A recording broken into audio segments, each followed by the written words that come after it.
اقترب الفاينل، وما زال هدفي الوحيد هو مواقع التواصل الاجتماعي. ولكن هل سيبقى بنا الحال بأن نذهب إلى الفاينل دون فتح هذا الكتاب أم ماذا؟ عندما نظرت إلى صديقتي وهي تتشات على الفيسبوك، حينئذ أخبرتها بأن الفاينل اقترب، ولا بد أن نفتح المذكرات ونراجع على الكتب من أجل أن نذهب إلى الفاينل ونحن مطمئنين.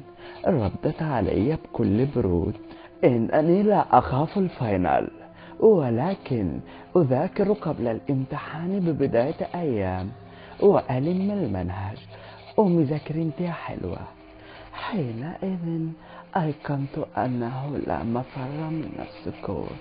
عندما دخلت إلى صديقي محسن وهو يلفلف الحشيش، ونظرت له نظرة ثاقبة وقلت له: ماذا تفعل يا محسن؟ ذاكر. رد علي بكل دماغ متكلفة: يا عم سيبك، هذه الدماغ لا تأتي إلا مرة في السنة، يا تقعد تلف معانا يا تهوينا أحسن.